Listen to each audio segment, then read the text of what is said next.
Hollywood Boulevard, Los Angeles, premiere night. The red carpet was a battlefield of curated glitz. Spotlights fractured across polished limos. PR agents whispered, rehearsed charm into earpieces. Dresses clung like silk armor, smiles flashed like weaponized veneers. And in the farthest shadow, just beyond the final gold stanchion, Elena Ramirez stood like a ghost at the gates of Olympus, holding nothing but a manila envelope and a pulse like thunder. She wasn't supposed to be here. Not without an invitation. Not without a gown worth more than her rent. But Elena didn't come for glamour. She came for war. Her hands were ink-stained and calloused from rewrites. Her black blazer thrifted and 2 decades behind couture. The envelope in her hand contained 117 pages of fire, her script. Paper Gods. A fictional exposé with characters thinly veiled, inspired by the Hollywood machine that had chewed up her mentors and buried truths for box office returns. At the far end of the carpet, like a crowned predator among peacocks, stood Alexander Voss, towering, tailored, timeless.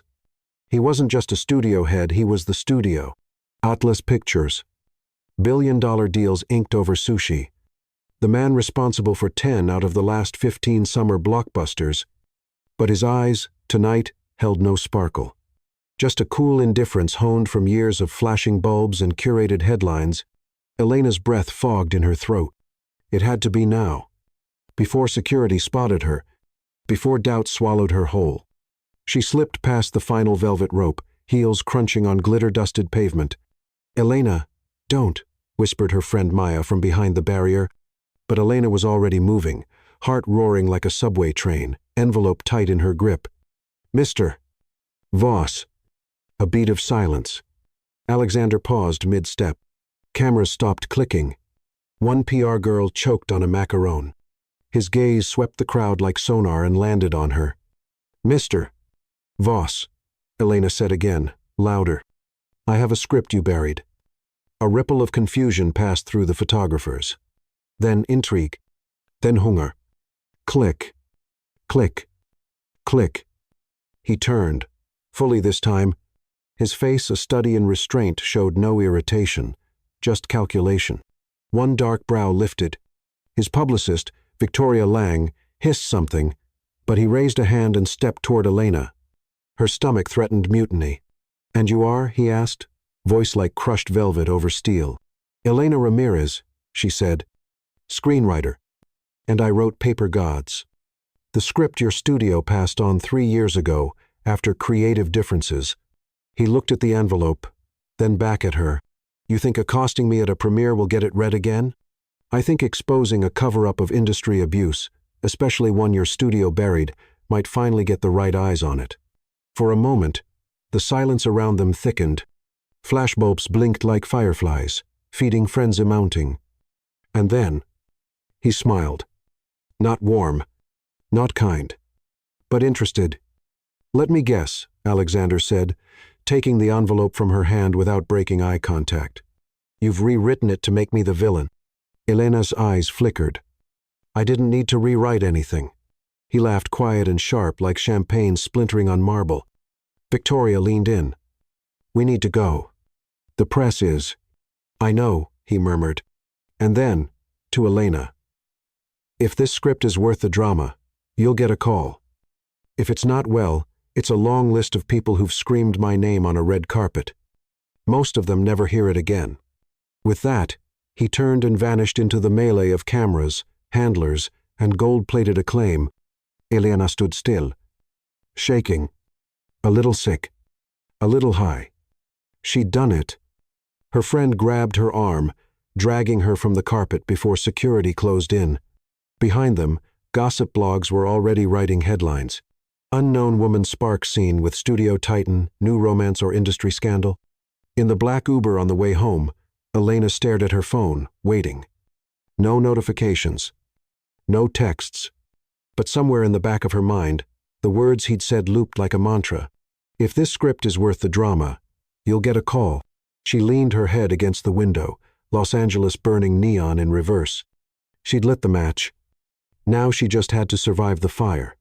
2 hours later, Alexander Voss sat alone in his office. Above the city he owned, the after-party raged below at the Regency Hotel Champagne Towers, A-listers, and soundtracked laughter tuned to opulence. But Alexander had fled early, his tolerance for superficial praise long since worn thin. He loosened his cufflinks as the skyline flickered beyond the glass, unbuttoning the showman in favor of the strategist beneath. The manila envelope sat untouched on the desk. He hadn't expected her to haunt him, but Elena Ramirez had followed him here.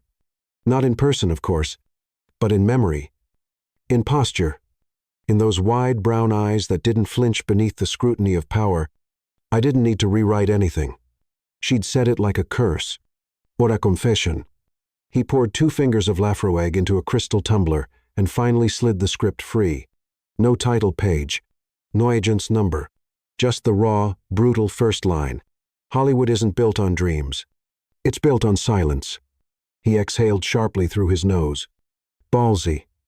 He kept reading. 10 pages turned into 50. A character named Gareth Vale emerged, a silver-tongued studio head with a god complex and a filing cabinet full of NDAs. Alexander laughed, once, bitterly. He knew men like Gareth. Had lunch with them. Hell, some days, he was him. But the script didn't just indict Hollywood. It humanized it. The satire was scalpel sharp, but the protagonist, an aspiring screenwriter with a dead sister and a voice no one heard, was heartbreakingly real. Elena's voice was fearless, unapologetically angry, but not naive. By the time he reached the final scene, his drink was untouched. The last line hit like a bruise. The truth was never the danger, it was the silence that followed it. Alexander leaned back in his chair, rubbing his temples. The room seemed colder. He knew the script was good. Too good to bury. And too dangerous not to control. He didn't realize how long he sat there until his phone buzzed. Victoria Lang. He ignored the call. Instead, he opened a private email thread and typed, Subject: Paper Gods. Set a meeting with Elena Ramirez. I want to option this fast. Full creative review and notes, but don't involve legal yet. I want to handle this personally. He hovered over the send button, then added, and tell security to not ban her from studio grounds. She's with me now. Click. Sent. The next morning, Elena woke to the sound of her phone vibrating against a water glass. She squinted at the screen. 5:43 a.m. Unknown number. Half asleep, she let it ring. Then a voicemail pinged. She blinked again, sitting upright in her tiny Koreatown apartment, barely bigger than a trailer set. The blinds hung crooked, the air stale with unwashed coffee cups and torn index cards. She pulled her knees to her chest and hit play. Miss Ramirez. This is Claire from Atlas Pictures. Mr. Voss has reviewed your script and wishes to speak with you personally regarding a potential option agreement. Please come to Studio 4B today at noon. You will be on the list. Bring all working drafts. The message ended. Elena froze. Her heart launched itself into her throat. She replayed it. Twice. Then she screamed into a pillow, the sound half laughter, half disbelief. Was this a setup? A trap? A pity meeting to avoid public scandal? No. She didn't care. She was going. She yanked open her closet. There were no studio meeting clothes, only what passed for casual artsy grit. She chose a navy blue dress that didn't wrinkle too much and didn't scream struggling writer, then pinned her curls back with trembling fingers. Outside, the morning smelled like exhaust and coffee carts. Elena boarded the metro with the precious script in a leather binder she hadn't used since grad school. Her fingers gripped it like a life raft. She arrived at Atlas Pictures with 15 minutes to spare. The security guard checked her name twice. She's cleared, he finally said. Estudio, 4B. 5th floor. Elevator to your right. The building itself was a cathedral of capitalism. Marble floors, glass walls, a permanent hum of whispered ambition. Framed posters of past Voss blockbusters lined the hall. Night Stalkers, Cobalt 13, Immortals, Exodus. All style. All profit. No soul. She found the elevator and stepped inside, breath shallow, When the doors opened, he was already waiting. Alexander Voss. No suit this time, just black slacks, a crisp white shirt, sleeves rolled. The billion-dollar man looked almost human. Elena, he said. Her name on his tongue felt strange, like a line being crossed. Mr. Voss, she said, warily. Gestuurd. Come in. No lawyers. Just us.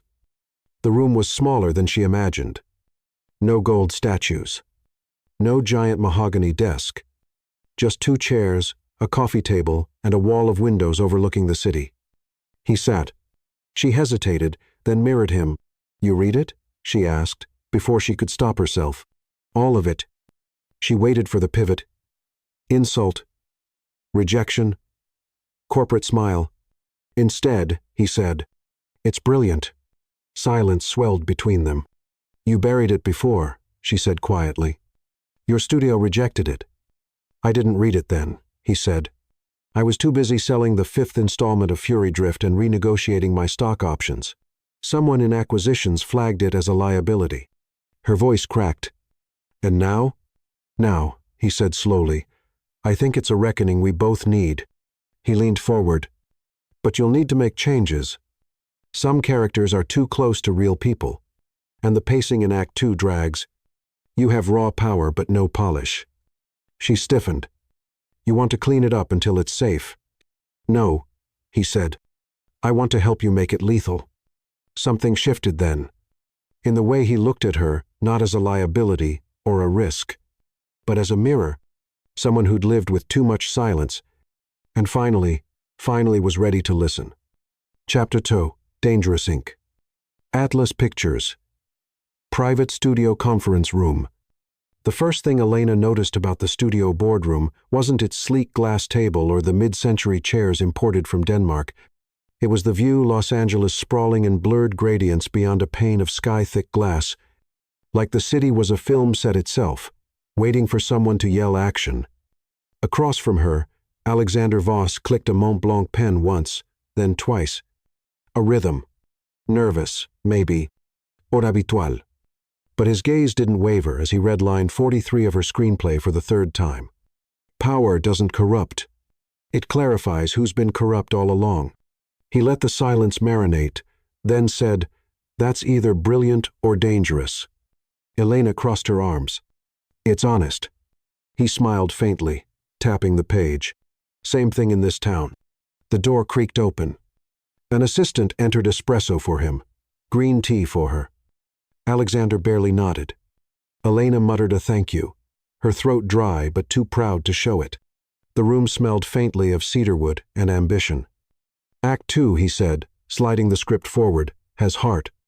The flashbacks are sharp. But the antagonist needs shading. Right now, Gareth feels too clean-cut villain. I want to see how he bleeds. Elena leaned forward. He is the system. He doesn't bleed. Alexander raised a brow. Even the system has a wound somewhere. Show me his She blinked. No one had ever asked her why her villains were so ruthless. No one had ever assumed they might have once been human. For a brief second, she saw Alexander not as the industry gatekeeper, but as someone who knew too well what it cost to become one. Fine, she said. Il day deeper. And the ending, he added. She tensed. What about it? You wrote a scream. I want a silence.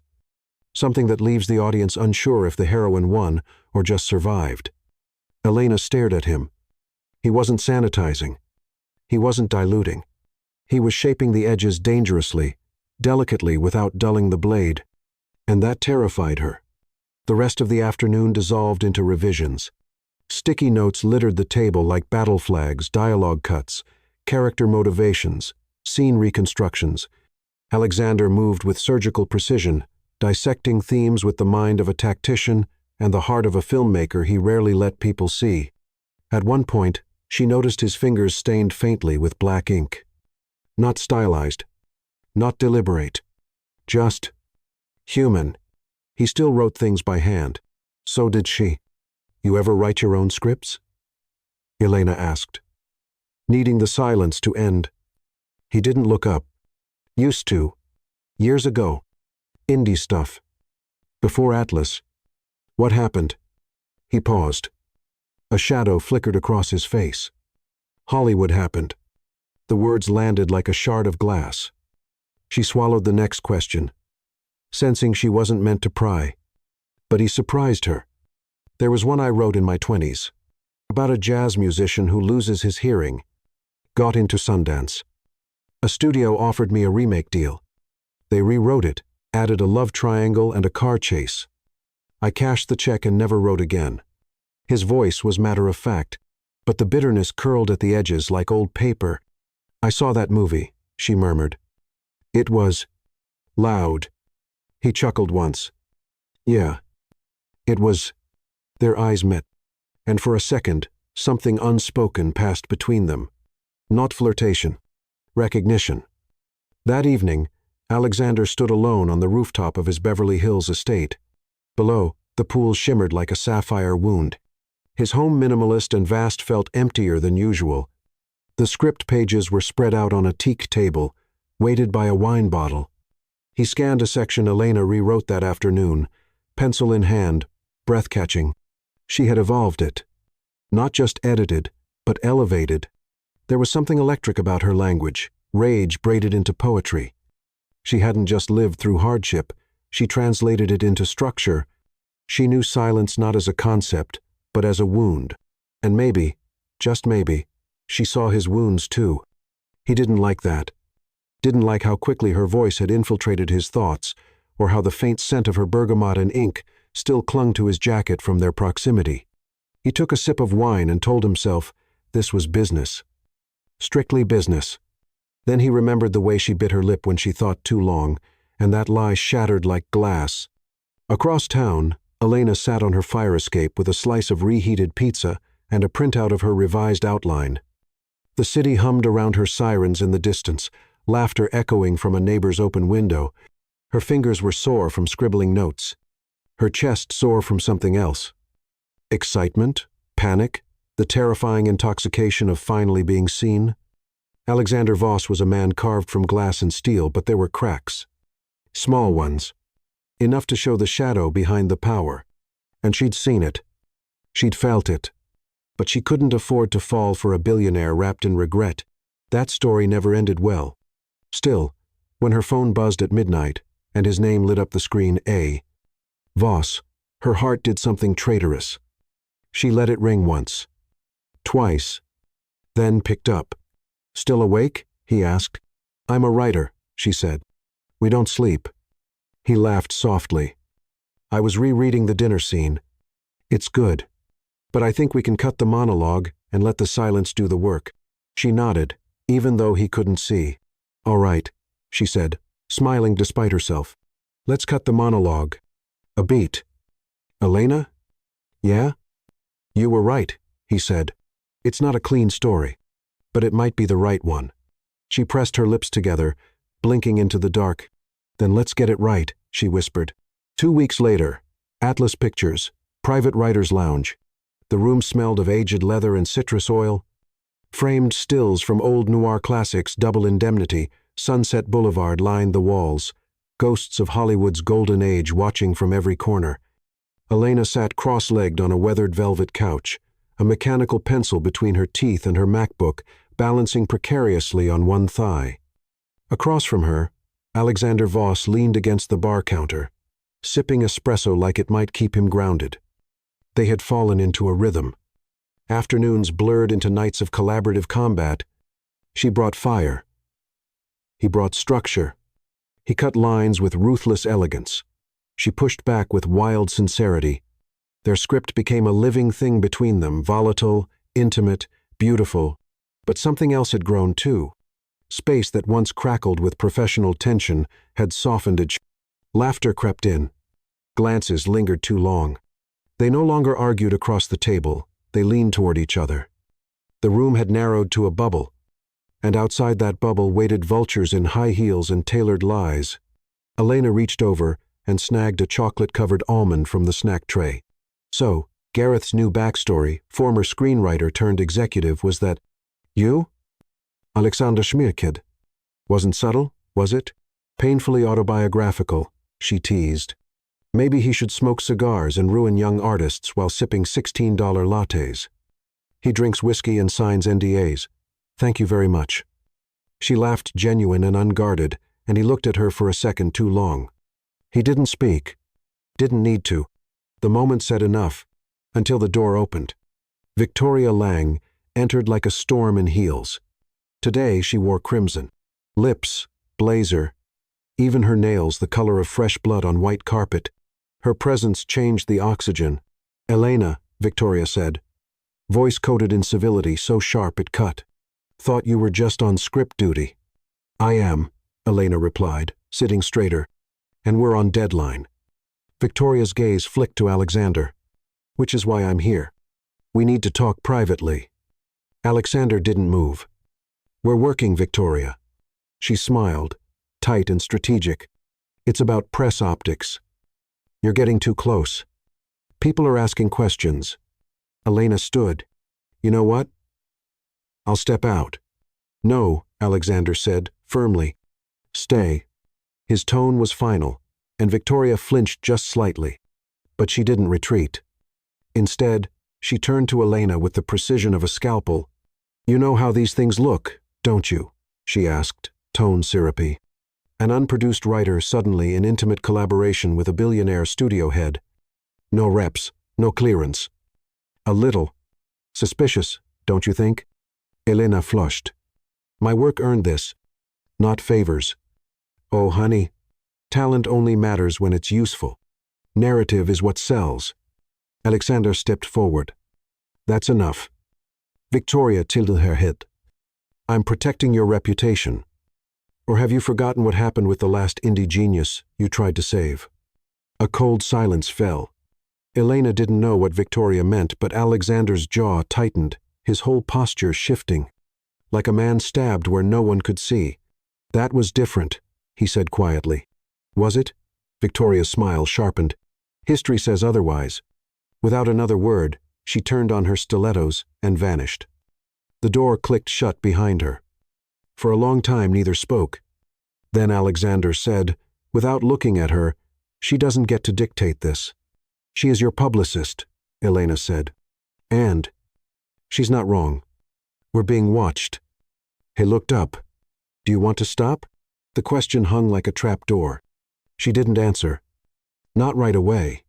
I want the story to survive," she said finally. "I don't care how messy it gets.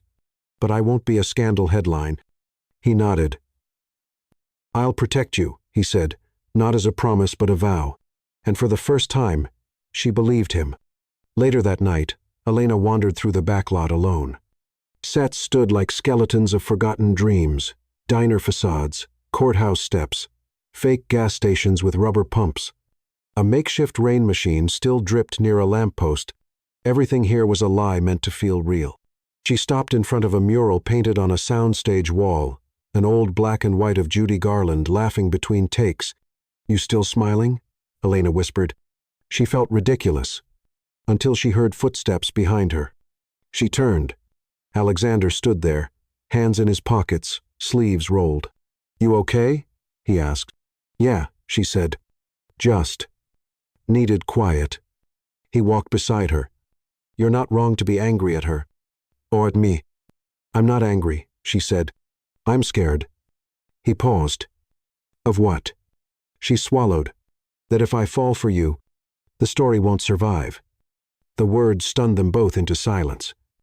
Alexander looked at her like she'd just spoken, something sacred. Then, slowly, he stepped closer. His voice was low.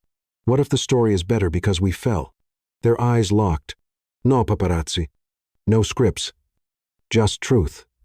And before either of them could retreat, his hand found hers calloused, warm, deliberate. No kiss. Not yet. Just the weight of a promise neither had expected to make. Chapter 3. Stolen Pages. Marcus Hale's office, West Hollywood. The scent in Marcus Hale's office was always the same. Cedarwood, power, and a hint of something synthetic like freshly minted currency or cold ambition. The walls were lined with posters from box office giants he hadn't truly created, just acquired. acquired and twisted into marketable gloss. Today, he leaned back in a custom leather chair, legs crossed, as he held a marked-up version of Elena Ramirez's script. He hadn't been supposed to see it. It wasn't in wide circulation. But in Hollywood, the right money opened, locked drawers, and the right enemies leaked everything. Across the desk sat his intern, wide-eyed and terrified. "So this," Marcus said, tapping the title page, "is the thing that has Alexander pretending he still has an artistic bone in his body." The intern swallowed. "It's raw, honest, political, but, like smart," Marcus grinned like a shark, "and full of characters just vague enough to be stolen without legal fallout." He set the script down and picked up a bourbon glass. "I want our writers to start work on a pitchable original version by Monday. Samebones. Different organs. We'll call it Shadows in Velvet or some pretentious shit like that. Give it a male lead, maybe a disgraced director instead of a screenwriter. Throw in a foreign financier. You know, Academy bait." The intern hesitated. "Won't Elena or Voss come after us?" Marcus's smile widened. "That's the thing about stories in this town, kid. Whoever tells it first owns it. Atlas Pictures. Executive Wing." Elena tapped her pen against her notes, head tilted as she skimmed a fresh scene she'd rewritten that morning. Alexander sat nearby, absorbed in emails, brow furrowed. The morning light fell soft through high windows, casting sharp lines across his cheekbones. His coffee had long gone cold. "I moved the confrontation between Maya and Gareth to earlier," she said. "It makes Maya's breakdown more earned." He looked up, distracted for a moment, then focused on her. "You're right," he said. "It tightens the arc." But his voice lacked its usual conviction. She narrowed her eyes. "What's wrong?" Alexander hesitated. Then, "We got an internal leak this morning. One of our junior story analysts flagged a pitch packet floating around from Hale Studios. It's called Shadows in Velvet." Elena blinked. "You're kidding." He shook his head. "It reads like Paper Gods with a haircut and a tan." Her throat tightened. "How?" "I don't know yet.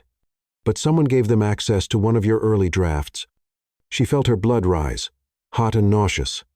"Do you think—" "Victoria, I don't want to jump to—" "I do," she snapped. "She hates me. She has motive." Alexander rubbed his temples. "And if we accuse her without proof, we'll start a war we can't win." She stood, arms crossed. "So what? We let them steal it?" "No," he said, rising to meet her eyes. "We make ours undeniable.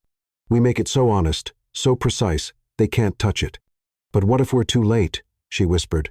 He stepped closer, lowering his voice. "Then we fight. Together." Victoria Lang's condo, later that night. Victoria Lang stood barefoot on her marble kitchen floor, sipping a chilled martini and scrolling through her messages. Her silk robe matched her lipstick, perfectly calculated. She paused at a tabloid headline. "Billionaire Voss and indie writer get cozy on Atlas Lot Love or Leverage?" She smirked. Planted stories always had a flair of truth. Her phone buzzed. Marcus Hale. "It's done. Thanks for the heads up. We'll beat them to market." Victoria set her phone down, eyes distant. She wasn't a villain, not really. She was a strategist. And in this town, strategy meant survival. Elena was naive, too idealistic to understand that truth alone didn't sell. It had to be curated. Victoria had spent years shaping Alexander's narrative. No upstart was going to derail that, not with a bleeding heart script and puppy eyes. She took a slow sip of her drink. If Elena Ramirez wanted to play Hollywood's game, she should have brought more than just talent. She should have brought armor. Elena's apartment. Midnight. Elena sat on her bed, laptop open but untouched. The room was dim, the only light a desk lamp that made everything look sepia and tired. Her hands were clenched in her lap, nails digging half-moons into her palms. Her script, the one she bled for, was being stolen in real time. She scrolled through her old drafts, comparing scenes with the leaked outline of Shadows in Velvet someone had anonymously emailed her. It was uncanny. The core was identical, just blurred, rearranged, commodified. The worst part? They'd beat her to market. That's how it worked. The first lie always got the loudest applause. Her phone buzzed. Alexander. Alexander. Don't let them break you. We're still in this. She stared at the text. Her first instinct had been rage. Now, it was something colder, sharper. She would not go quietly. If this city wanted war, she'd give it one. She picked up a Sharpie and scribbled on the whiteboard above her desk. This isn't sabotage. This is proof the story scares them. Then she grabbed her binder and began rewriting. Not out of fear, out of fury. Atlas Pictures. Private screening room. The light from the projector flickered across Alexander's profile, casting lines like brushstrokes across his cheek. Elena sat beside him, arms folded, jaw tight. On screen, a rough pre-visualization of paper gods played just animatics and voiceovers over mood boards and musical placeholders. But the bones were there. Her bones. And someone had already tried to steal their skeleton. I sharpened Maya's monologue, she said softly. Gave her permission to be angry. Not polished. Not composed. Just furious. Alexander's eyes didn't leave the screen. Good. Their voices felt too loud in the velvet-draped silence. She turned to him. Do you think this is going to be enough? No, he admitted. But it'll be honest. And in this industry, that's rarer than gold. The previs cut to black. The room went still. Elena didn't move. If Marcus gets his version greenlit before we shoot, we're done. Alexander finally looked at her. Then we shoot faster. She laughed once, bitter. You don't just rush production, Alexander. You of all people know. He leaned closer, voice low, sharp.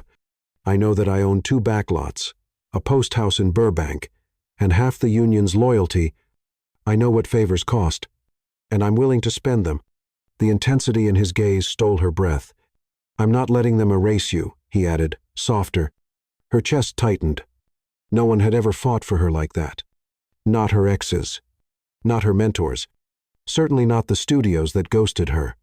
But Alexander Voss, this man made of scars and marble, was burning bridges behind him to clear her path. And that scared her more than anything. Marcus Hale's office. That afternoon. Marcus leaned back in his chair, letting the final draft of Shadows in Velvet fall closed. It was clean. Hollow, but slick. The type of film that would land festival nominations and disappear 6 weeks later on streaming platforms. Exactly what he wanted. He'd even hired a writer-director fresh off a Cannes sidebar, screening someone young, malleable, hungry. Press release goes out Friday, he told his assistant. Voss won't have time to respond before the media buries him. Should we wait for Victoria to clear the leak on her end? No, Marcus said coolly. She served her purpose. He looked out the window. The city stretched below like a film set waiting for a final shot. If he wants to play savior, he muttered, he's going to bleed for it. Atlas Pictures. Internal courtyard. Alexander and Elena sat at a cafe table tucked behind the editing suites, shaded by bougainvillea and out of the paparazzi's reach. Steam curled from their lattes. Between them, pages of the latest rewrite were scattered like fallen leaves. He's accelerating the timeline, Alexander said, scrolling through the leaked press release on his phone. Elena read over his shoulder, heart pounding. Shadows in Velvet to expose Tinseltown's dark corners, it read. Inspired by real stories from the industry's underbelly. The gall. They're framing it like they're the ones being brave, she spat. Like they're speaking truth. They're speaking spectacle, Alexander replied. That's what Marcus does. She looked at him. Then let's give them something they can't mimic. He raised a brow. Real emotion, she said. Scenes they wouldn't dare include because they're too raw. Not polished trauma. Messy truth. He nodded slowly. Make it so personal it can't be copied. Exactly. She took a deep breath. But I want final say on edits moving forward. His eyes flickered. That's not usually how. I don't care how it's usually done. I'm not letting another man rewrite me. A pause. Then, a smile tugged at his mouth. Deal. She held out her hand. He took it, and didn't let go right away. Victoria Lang's office.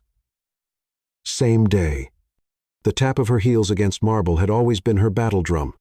Victoria stood at her desk, phone to her ear, listening to silence on the other end of a dropped call. Marcus had stopped responding, which meant one thing: he was cutting her out. She stared at the framed tabloid on her wall, the ice behind the empire. Victoria Lang, Power PR, Maven, and felt the glass might crack from irony. She should have known better. She'd taught Marcus how to manipulate optics. Now he was doing it with the very tools she built. A knot tightened in her gut.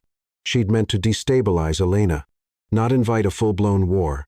If Marcus released his film first, and it flopped, she could spin it. But if it succeeded, she'd lose everything. Her clients, her clout. Alexander. She had a decision to make.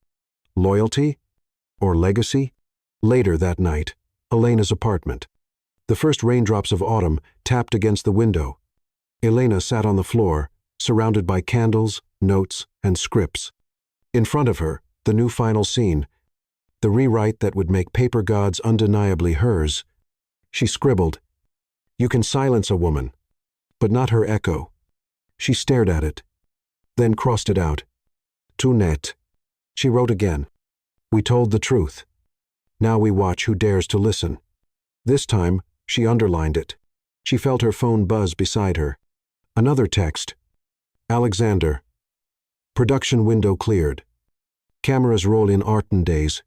She let out a slow, steady breath. 18 days.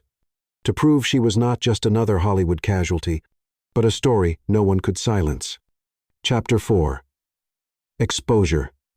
Atlas Pictures. Late October morning. The conference room was quiet, except for the scratching of pens and the soft tick of a minimalist clock mounted on the concrete wall. It was the sort of room designed for decisions that cost millions and ended careers. But today, the only noise came from a screenplay read aloud like scripture. If no one listens when a woman screams, what sound does her silence make? Elena lowered the page. The air was still. Across from her, Alexander exhaled deeply. "That line," he murmured. "It'll haunt people." "It should," she replied. "The whole damn movie should." They were supposed to be finalizing production prep, location confirmations, casting details, insurance waivers, but instead, they'd gotten stuck here. On this scene, on this line, on the emotional nucleus of the film. Alexander closed the binder gently, then folded his hands. "Elena," he said carefully, "we need to talk about the press storm coming. You saw the Variety leak last night?" Her stomach twisted. The headline? "Mysterious rewrite on Voss Passion Project raises eyebrows." Yeah, I saw it. They're not just raising eyebrows, they're sharpening knives. Old colleagues are whispering that I'm blinded by romantic entanglements, that the script is a vendetta. Victoria's fingerprints are all over it. Elena blinked. "You think she fed that to the press?" He hesitated, and that hesitation was answer enough. Elena stood, her chair scraping softly against the concrete floor. "She's not just sabotaging me. She's trying to rewrite you. Reframe this whole thing before it can breathe." "I know." His voice was low, measured. "But what I don't know," he continued, "is how much you've read about me, what you've heard." She didn't speak, because she had. 2 days earlier, Elena had been in her Koreatown apartment, script pages scattered like feathers, when a journalist friend from College Juno sent her a file. "Thought you might want a heads up. Voss's past isn't as polished as his suits." Inside, a series of old contracts, North Dakota AS, and a heavily redacted HR report from a buried 2014 internal complaint. Not against Alexander directly, but against an exec he'd protected. He'd negotiated the silence. The payout. The optics. It wasn't assault. But it was cowardice. It was complicity. She hadn't confronted him then. Not yet. She wasn't ready. But now, standing in front of him, that file burned behind her eyes. "I've heard things," Elena said finally, "about an old case. A silenced assistant. You didn't speak up." Alexander's gaze didn't shift, but his hands flexed against the tabletop. "She wasn't my employee," he said softly, "but she came to me, told me what happened. I believed her. Then why didn't you act?" "I did," he said. "Behind closed doors. I forced the exec out, without a trial. Without media. I thought it would protect her. Elena shook her head. You protected the studio. The brand. Not her. I was scared, he said, that if she went public, she'd be destroyed. That's what happened back then. Elena crossed her arms, jaw set. You were scared for her? Or for yourself? The room buzzed with silence. Finally, he said, both. His vulnerability dropped like a stone in the space between them. I've lived every year since wondering if I made it worse by trying to make it quiet, he admitted. And now this is the first time I felt like maybe I could undo that mistake. Elena's voice was barely above a whisper. You can't undo it. But you can expose it. A beat passed. Then she stepped closer, slowly, until they stood eye to eye. I'm not asking you to be perfect, Alexander. Just honest. He nodded, voice raw. Then I'll start now. Victoria Lang's PR office, West LA. Victoria's stilettos clicked against the matte hardwood like gunshots.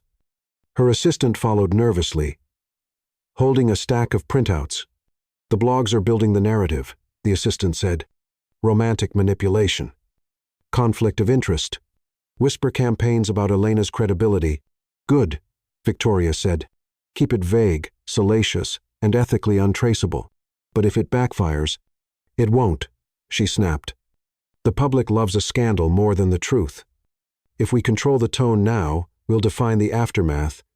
She sat at her desk, pulling up a new folder labeled Ramirez Background. Inside were Elena's past job histories, student debt records, and a list of every short film she'd ever made. She'd start leaking soon. Nothing illegal. Just suggestive. Because if you couldn't discredit the art, you discredited the artist. She smirked and hit send. Elena's apartment. That night. Her phone buzzed again and again. Notifications from strangers. Accusations. Questions about her relationship with Alexander. Words like favoritism and sleeping her way in. Elena turned her phone off, face pale. Let them come, she whispered. I've survived worse. But the next message wasn't from a troll. It was from Juno. They're digging up everything. You're being spun. Protect yourself. And check the film festival list for Venice. Marcus submitted his version last week under a working title. Elena blinked. Her fingers flew across the keyboard. She found it. Velvet Nightfall, Hale Studios, entry confirmed. Premiere date, 6 weeks ahead of Paper Gods. They were going to premiere first. Steal the spotlight. Frame the narrative. Unless she did something first. She looked at the wall above her desk, the whiteboard where a single line remained untouched through all the rewrites. Silence is power until someone breaks it. Her decision crystallized. She would confront Victoria, and this time she'd bring fire. Victoria Lang's private residence, Bel Air. It wasn't hard to find her. For someone who claimed to manage narratives in the shadows, Victoria Lang lived in a house that looked like it belonged in a celebrity home tour. Glass walls, a koi pond shaped like a teardrop, and a front gate that hummed with silent wealth. Elena had never felt smaller walking up a driveway, but she didn't let that show. She wore black jeans, a leather jacket, and resolve like armor. The security system blinked red when she rang the bell. A camera buzzed overhead. Then a voice, smooth and dispassionate. It's Elena Ramirez. I know you're home. Pause. Then the gate clicked open. Victoria answered the door barefoot, holding a stemless glass of wine. Her blouse was silk. Her expression unreadable. To what do I owe the pleasure? She asked, stepping aside. I'm not here for small talk, Elena said, walking past her into the minimalist foyer. The house smelled of jasmine and something sharper like ozone before a lightning strike. Then get to it. Elena turned.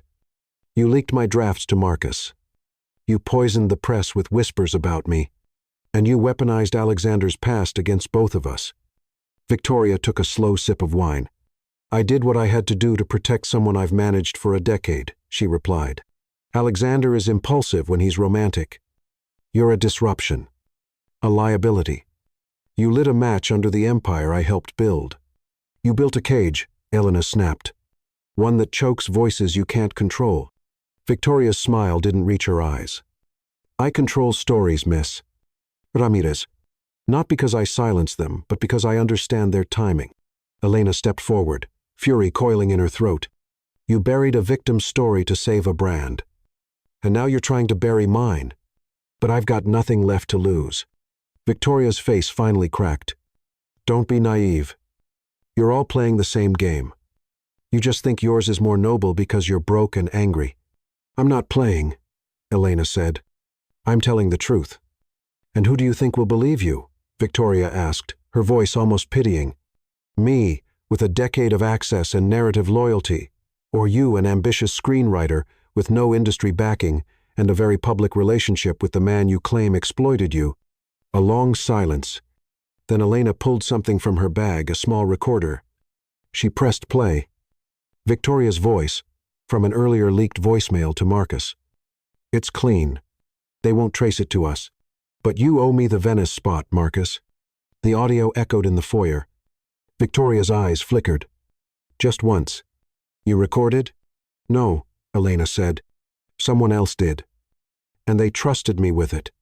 She stepped back toward the door. Keep your empire. I'm keeping my voice. Then, calmly, she left. Alexander's penthouse. That night. The city sprawled below like a spilled jewel box. From the rooftop balcony, Alexander barely saw it. He was reading the latest rewrite. Elena's new final scene. The confrontation between Maya and Gareth was sharper now, less theatrical, more devastating in its restraint. You made a home out of silence and asked me to live in it. The line echoed. He set the script down and rubbed his eyes. When Elena arrived unannounced but not unexpected, he opened the door before she could knock. She stood there, windswept, holding a flash drive and an exhaustion carved deep into her. I went to her, she said. Alexander's blood ran cold. Victoria. She tried to bury us. I confronted her. And I got this. She held up the drive. He took it, glanced at it, then at her. What's on it? Proof. She collaborated with Marcus. Voice files, metadata, communications. It's enough to get her fired. And maybe end Marcus's film before it breathes. Alexander stared at the object between his fingers, then back at her. What do you want me to do with it? She hesitated. Use it. Or don't. But make it mean something. He nodded. Then, suddenly, almost quietly, You still trust me? Elena's gaze didn't waver. I trust your regret. That's where the truth starts. He didn't know how to answer that, so he closed the distance between them, his hand finding hers with reverence. No more hiding, he said. She nodded. No more silence. Victoria Lang's office. 3 days later. The email came with no subject line, no body text, just a single Wafile. Victoria listened to it in private. Her own voice. Her own undoing. The call came 20 minutes later. Atlas Pictures Board of Directors. It was short, formal, cold. They had mutually agreed to terminate her contract, effective immediately. A press release would be posted by end of day. She stared at the receiver for a long time after it clicked off. Then she stood, collected her red lipstick and her pride, and walked out the door without looking back. The silence followed her like a verdict. Elena's apartment, that same night. She sat on the floor again, knees drawn to her chest, laptop humming softly beside her. On screen, an email from the Sundance programming director. Congratulations. We've accepted Paper Gods for in-competition screening. Opening night spotlight. She stared at it. Her name, her film, her truth. Tears welled up, hot and silent. Then her phone buzzed. Alexander, come outside. She blinked, confused, and stood. Downstairs he waited with 2 coffees, 2 sets of revisions, and eyes full of something fragile and fierce. He didn't say anything, just handed her the coffee. She smiled.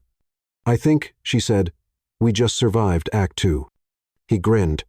Time for the climax. Sundance headquarters, 11 days before premiere.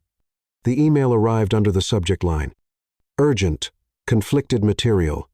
Potential disqualification. Alexander Voss read it once, then twice, and still the air didn't return to his lungs. The body of the message was clinical, almost apologetic. A concerned industry representative has submitted documentation suggesting significant overlap between Paper Gods and the upcoming Hale Studios project Velvet Nightfall. Our legal committee is temporarily halting promotional materials and screening logistics pending investigation. It was signed by a Sundance executive, one he knew personally, someone who'd once toasted his career with 30-year-old scotch, and now that someone was suggesting the story he'd bled for might not even be screened. He forwarded the email to Elena. Then he closed his office door, and for the first time in 10 years, cursed so loud the echo startled, even him. Koreatown, Elena's apartment. The moment the email landed, Elena's pulse skidded. Disqualification. Overlap. Concerned industry representative. She didn't need a name. Marcus had struck again. Only this time, he'd waited for her to win before yanking the floor out. She paced the apartment, half hyperventilating, the printed festival itinerary trembling in her hand. The betrayal didn't just sting, it shamed. How many people had warned her this town would try to erase her? She'd told them truth mattered. She'd believed it. Now the system was doing what it did best. Drown authenticity in noise. Her phone rang. "Alexander." "I'm pulling favors," he said without preamble. "Old ones. Dirty ones. If there's a back door into the festival, I'll find it." "I don't want to sneak in," she said. "I want to fight back." "A pause. Then we need a new script. Not for the screen, for survival." "What are you suggesting?" He exhaled. "We leak our version." "You mean the script?" "I mean the story behind it. The truth. Emails, drafts, dates, timeline receipts. We control the narrative before Marcus spins it. You want to fight PR with truth?" He laughed, bitter, radical, "Isn't it?" Marcus Hale's penthouse. That evening. Marcus watched the sunset from a wraparound terrace, his phone buzzing with texts from smug industry insiders. "Nice move. Your PR's airtight. She'll never recover. Sundance now owes you. 1. He poured himself a glass of vintage red and leaned against the railing like a man who'd already won. Inside, the television played a muted entertainment segment. Stock footage of Elena and Alexander flashed on screen. Blurry paparazzi shots of late-night studio walks, coffee meetings, a hint of intimacy in every angle. The chyron read, "Billionaire's muse or co-creator. Paper God stumbles into controversy." He smiled. The timing had been perfect. Submit first. Leak false similarities. Seed doubt. And when the smoke cleared, Velvet Nightfall would shine, Elena would vanish, and Alexander would be forced back into the safety of crowd-pleasing blockbusters. Marcus lifted his glass. To poetic justice. Atlas Pictures. Underground screening room. Later that night, Elena and Alexander met in secret. The studio was quiet, cavernous, its marble halls sleeping under a hush of shadows. They sat in the same room where they'd first discussed Maya's monologue. But tonight, the energy was different. More frantic. More raw. On the table were binders, dated emails, first drafts, time-stamped notes. "If we release these," Alexander said, "we declare war." "We're already at war," Elena replied. "We just didn't know it." She flipped open a folder to a page marked the 3rd of March, the original draft she'd sent before Hale Studios had even registered a WGA title for their version. "Let them sue," she said. "They'll lose. But it'll get ugly." She looked at him then. Really looked. "Alexander, this film is my voice. I don't care how loud they scream. I just want to be heard." He nodded slowly. "Then let's be heard together." The upload. The next day, the leak hit every industry inbox at once. Not gossip. Evidence. Elena's timeline, annotated. Video clips of table reads. An affidavit from a WGA rep, verifying her original submission. Internal notes from Atlas flagging Marcus's suspicious access. All wrapped in one calm, blisteringly honest Medium post, titled, "Theft Wears a Tux Too. by Elena Ramirez. The final paragraph read, "This story was never about revenge. It's about refusing to be edited out of history. So here it is unedited." Within hours, it trended. Not just among screenwriters, but among actors, journalists, and indie filmmakers who'd lived this cycle too many times. The post was quoted in The Hollywood Reporter, Deadline, even The Guardian. And for the first time in days, hope returned. Sundance headquarters, 48 hours later. The email came like a breath of air. Reinstated. Paper God's Will open on schedule. Congratulations. Elena dropped her phone in stunned silence. Alexander, standing beside her, read the message, then pulled her into his arms with such quiet intensity she nearly lost her balance. They didn't speak. They didn't need to. They'd won the battle. But the war wasn't over. Not yet. Elena's apartment, the morning after the leak. Sunlight streamed through gauzy curtains, casting pale golden lines across the hardwood floor. For the first time in weeks, the air in Elena's apartment felt still, not defeated, not exhausted. Still, like the pause between breaths. She sat at her desk in sweatpants, and Alexander's borrowed t-shirt, the scent of his cologne still clinging faintly to the collar. Her inbox pulsed agents, journalists, producers, and indie directors, all wanting meetings, but she ignored them. Instead, she reread her own post, the Medium essay that had gone viral. This story was never about revenge. She'd expected backlash, maybe lawsuits, smears. Instead, she'd received something far more dangerous, visibility. And now, she had to decide what to do with it. Her phone buzzed with a message from Maya, her oldest friend from college. "Maya, you did it. I'm crying. You punched a god in the face with a story, and the whole town applauded." Elena smiled, small, tired, but real. Before she could reply, a knock echoed at the door. She opened it to find Alexander holding 2 coffees, a stack of folders under one arm, and an expression hovering somewhere between elation and disbelief. "Congratulations," he said. "You made a powerful enemy cry into his publicist." She stepped aside, motioning him in. "Did you bring the good coffee?" Black, volcanic, and scalding. Like vengeance. He set the folders down. She raised an eyebrow. "What's that?" "Production revisions. I've been thinking we don't just need to finish the film. We need to rewrite it. One last time. Make it bulletproof." She narrowed her eyes. "You're talking about the underground version, aren't you?" He nodded. "The one we wrote together, when we went off the grid." Her throat caught. That version had been raw, private, unfiltered. "Some of it's too personal," she said, "which is exactly why it's powerful." Elena sat down on the couch, folding one leg beneath her. "Are you sure about this?" she asked quietly. "I've never been more sure of anything in my life."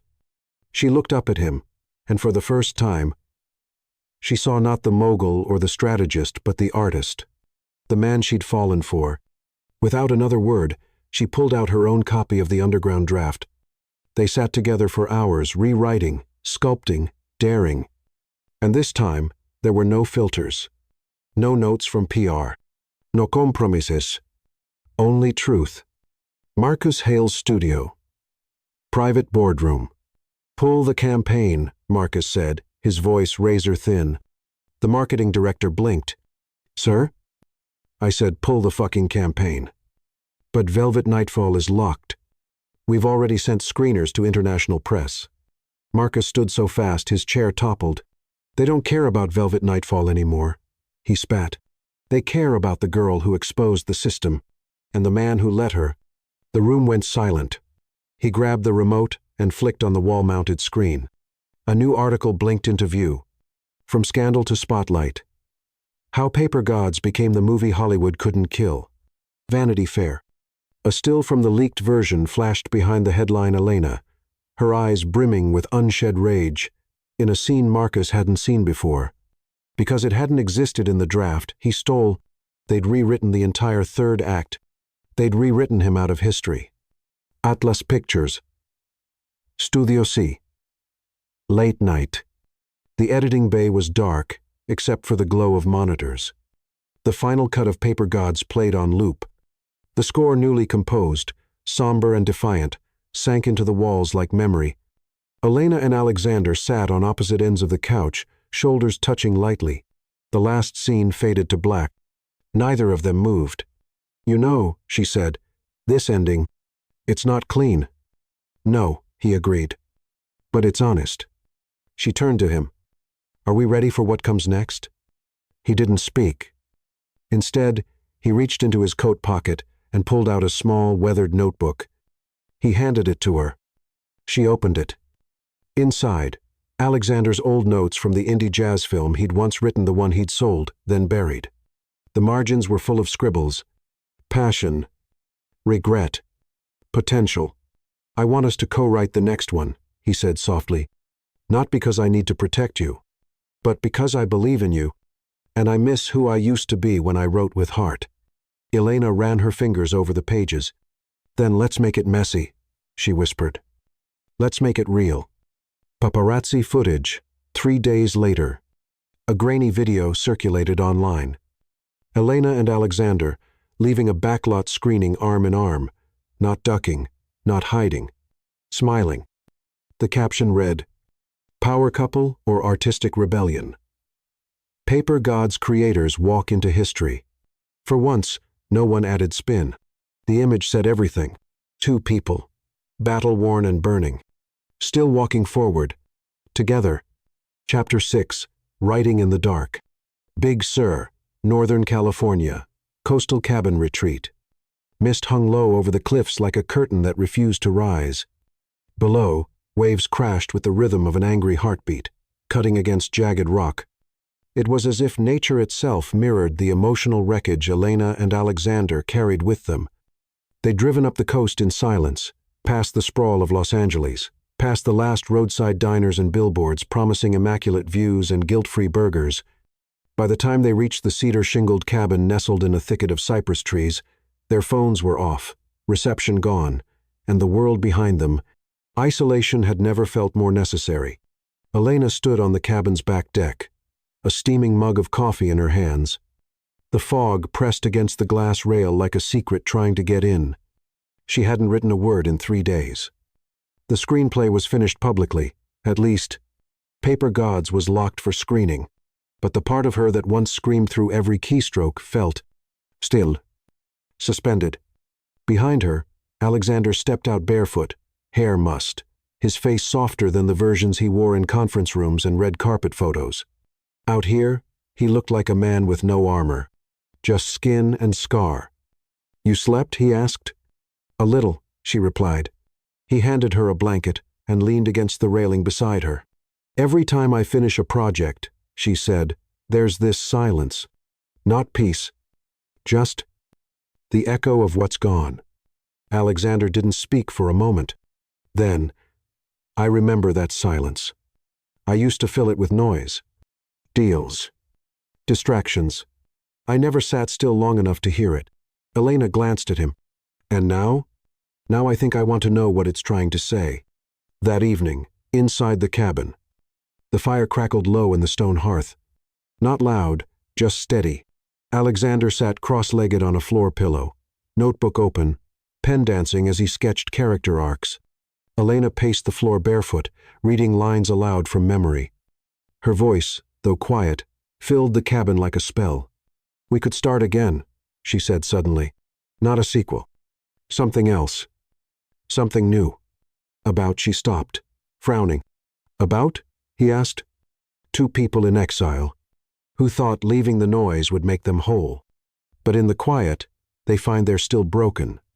Maybe even more." Alexander considered that. He flipped to a new page. "The Quiet Cut," he said. "That could be the title." She smiled, and the smile turned into a laugh. "Are we really plotting our next trauma while still processing the last one?" "Yes," he said, "because that's what we do. Writers metabolize pain and feed it back as myth." Her eyes softened. "You're not who I thought you were," she whispered. He set the notebook down. "And who did you think I was?" "A billionaire with too much power and not enough soul." He nodded slowly. "Fair. But now I see the boy who wrote a film about a deaf jazz musician and never forgave himself for letting someone else ruin it. He looked away. Elena stepped closer, then knelt beside him. "We don't have to save the world," she said. "Just each other." 2 days later, same cabin, midnight. The storm rolled in just after sunset. Rain pattered against the roof like nervous fingertips, and thunder grumbled somewhere far off the coast. Inside, the cabin glowed with candlelight. Elena sat on the floor beside the fire, curled in one of Alexander's sweaters, her laptop open but untouched. She was staring at a line she had written 3 years ago. "I didn't survive to be silent." It had been her manifesto, her reason for fighting, but now that she'd won the right to speak, she wasn't sure what to say. Alexander approached quietly, holding 2 glasses of red wine. He handed one to her, then sat, his shoulder brushing hers. "You've gone quiet," he said. She exhaled slowly. "I think I'm afraid the next story won't matter as much. That I've already said the most important thing I ever will." "That's not how art works," he said. "Truth isn't a single story. It's a muscle. You stretch it every time you risk yourself on the page." She looked down at her hands. "I just don't know who I am outside of this script." He reached out, gently taking her chin between his fingers, lifting her gaze to meet his. "You're the voice that scared the liars, the truth that forced a reckoning, and the woman who made me want to become a writer again." Her eyes burned, but she didn't look away. Then he leaned in. Not rushed, not practiced, just inevitable. Their lips met in a kiss that tasted of wine, salt, and the kind of silence that heals. Later that night, by the fire, they lay tangled in blankets on the floor, the storm raging outside, their bodies finally at peace. Alexander traced a lazy finger along the line of Elena's collarbone. "Tell me something real," he said. She smiled. "I never learned to ride a bike." He laughed. "Seriously?" She nodded, nestling into his chest. "It always felt like falling was inevitable." "It is," he murmured. "But sometimes, falling is how we learn to move forward." She tilted her head up. "That was almost poetic, Mr. Voss." He kissed her forehead. "Almost?" They both laughed. And outside, the storm began to quiet. Big Sur, morning after the storm. The sky had cracked open sometime before dawn, casting away the mist and revealing an ocean so blue it felt mythic. Elena stood barefoot on the cold porch, wrapped in a blanket, staring out at the waves. She felt both emptied and alive, like the storm had taken something with it and left space for something new. Inside, Alexander slept, arm draped over a crumpled page of notebook paper, ink smudged. Even in sleep, he looked less like the executive who commanded boardrooms and more like the man who once wrote about broken musicians with nothing but faith in his hands. Elena padded back inside, quietly lifting the page from beneath his hand. It was a monologue, half-finished, but raw. "We don't always know we're living through the thing that will haunt us. Not until the silence it leaves behind screams louder than any memory." She traced the words with her fingertip. They weren't writing a screenplay anymore. They were writing themselves. A few hours later, writing session. The cabin had transformed. Pages taped to the walls, scene outlines scribbled on index cards, candles burnt to their wick ends. A fortress of coffee mugs and highlighters and half-eaten apples surrounded them. They weren't writing toward deadlines anymore, they were chasing catharsis. Alexander stood by the window, reading aloud as Elena typed. "What if the villain never meant to become one?" he said softly. "What if he just fell asleep at the wheel, and by the time he woke up, he'd already driven off the cliff?" Elena stopped typing. "You talking about the script? Or yourself?" He turned, unashamed. "Both." She studied him. "You were never the villain," she said. "You were the enabler. That's worse, in some ways." "I know. But you stopped the cycle. For now," he said. "But this industry has 1,000 heads. You cut one, another grows." She stood, walked over, and pressed her hand to his chest. "Then we keep cutting." He smiled, eyes dimmed by something more solemn than doubt, grief, perhaps, or wisdom. That evening, in the woods behind the cabin, They walked in silence beneath towering redwoods, the air damp with pine and old rain. "You know," Elena said, "there's something weird about finishing a script in the woods." Alexander glanced at her. "Why?" "Because nature doesn't care about stories. Doesn't applaud closure." "Maybe that's the point," he replied. "Out here, we're not performers. We're just people." She breathed in the damp earth and salt. "I forgot what that felt like." "Me too." They stopped at a clearing where a fallen tree had created a natural bench. They sat side by side, knees brushing. "I've been thinking about what comes next," she said. "For the script?" "For us." A pause. He looked at her, head slightly tilted. She swallowed. "I don't want this to vanish the second the premiere is over. I don't want it to become a beautiful disaster that collapses under pressure." "It won't," he said. "How can you be sure?" "Because this wasn't built in spotlight," he answered. "It was written in the dark." She stared at him, throat tight. And then she leaned in and kissed him, not urgently, but like an answer to a question neither had known how to ask. Later, the final page. They returned to the cabin, and Elena sat at the desk with her laptop. Alexander stood behind her, arms around her shoulders, both of them watching the screen. She typed the final lines of the new script they'd written in tandem over the last 48 hours, something beyond paper gods, yet born from its fire. Fade out. The sound of waves. Not peaceful. Not violent. Just real. Title card. Some truths don't need to scream to be heard. She sat back. "That's it," she whispered. Alexander kissed the top of her head. "That's us." They saved it, closed the laptop, and held each other in the quiet. Final shot. Morning departure. They packed in silence, folded their words, their truths, and their grief into duffel bags. Left behind a cabin scattered with metaphors and memories. On the drive back, the Pacific stretched beside them like a witness. They didn't talk much, but they didn't need to. The story they'd written had already begun writing them back. Chapter 7. The Double Cross. Los Angeles, 2 weeks before Sundance. Los Angeles had the brittle brightness of winter trying to disguise itself as spring. A cruel sun hung in the sky, too warm for coats, but too cold for confidence. Elena sat in the back seat of a black town car, watching the streets blur past the tinted window. Her phone buzzed constantly. Now publicists, festival organizers, reporters all wanting sound bites, exclusives, statements on the resurrection of paper gods. But what no one saw, what no one asked, was the thing underneath it all. What if this wasn't over? Because Marcus Hale hadn't vanished, and she knew how stories like this ended. The villain didn't exit quietly. Atlas Pictures, Alexander's office. Alexander paced, phone to his ear, the floor beneath him nearly worn from the past hour's worth of circles. The conversation with Sundance's director had been promising full support, standing ovation projections, VIP placements, but there had been a caveat. "Just keep the press clean," they had said. "We can weather controversy, but not chaos." That word, chaos, it stuck to his skin like sweat, because beneath the surface of every perfect article and glowing teaser, he could feel it. A fracture. Something was off. And he knew exactly who might be standing at the center of it. Hale Studios. Conference room. Marcus Hale leaned against a sleek glass table, arms folded, watching his newest creative partner flip through the script notes for Velvet Nightfall. The man, an ambitious French director with art house aspirations, looked visibly nervous.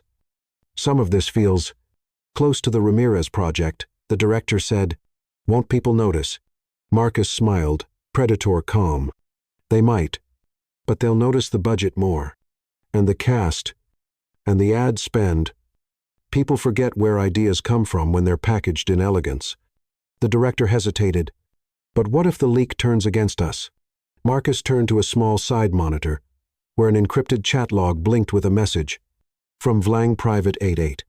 "I still have the files. If Ramirez pushes too hard, I push back harder." He smiled, then looked back to his director. "Trust me," Marcus said. "I've already written the next chapter. Elena won't survive it." Later that day, Elena's apartment. The package arrived without a return address. Elena found it on her doorstep. A plain manila envelope inside a pristine black box. Her fingers hesitated before touching it. When she opened it, her stomach dropped. Inside were 10 pages of emails. From her, to her old professors, festival readers, early contacts in the industry, some of them lightly edited, some forged altogether, all of them designed to frame her as manipulative, conniving, power-hungry. A single note was clipped to the front. "You built this story, but it's still Hollywood. We edit everything eventually.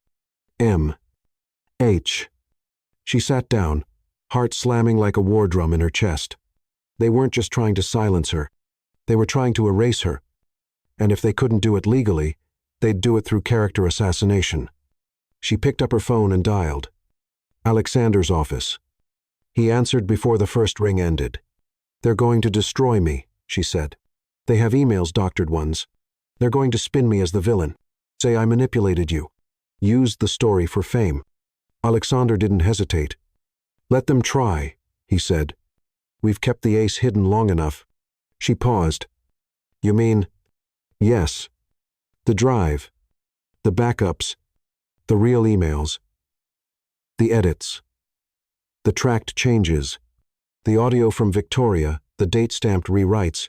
We never released all of it. Because you said we should play clean. And I still want to. But if they're going to bury you in lies, we fight with receipts." A silence passed between them. Elena's breathing steadied. "Then let's make it public," she said. "All of it." 3 hours. Later. Hollywood. The upload went live at 4:13 m. A secured Google Drive link shared with 10 key journalists, 3 watchdog blogs, and 1 particularly vicious but ethical film critic who had despised Marcus Hale since 2009. The file title, "Red Lines They Didn't Want You to See." Source truths behind paper gods. Within 40 minutes, it had 18,000 downloads. Within 2 hours, it had trended on X under the hashtag #RedLineRebellion. Within 5 hours, Marcus Hale was trending. With a drop in Hale Studios stock. Sundance Programming Office, midnight. 2 programmers stared at their monitors in silence. One rubbed his temple.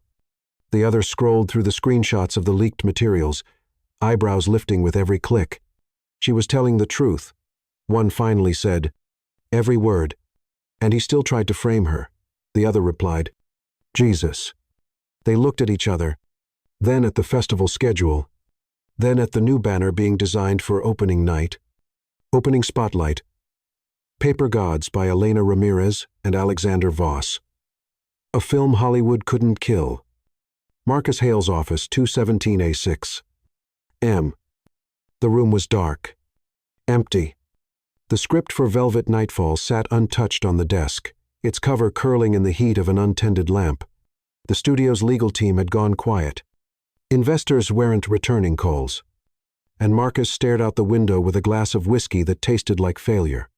Outside, the city glittered on, uninterested in his grief, unforgiving of his arrogance.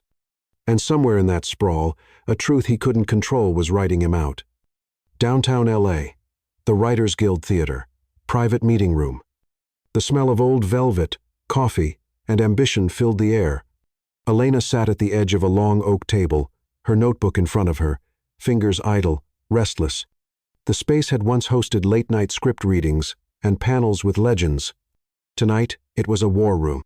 Across from her, Alexander held a legal pad and a cup of rapidly cooling green tea. His sleeves were rolled, a hint of tension in his jaw. He hadn't shaved. Elena hadn't slipped. Between them, truth sharpened like a blade. "We shouldn't have had to do this," she said, her voice low but firm.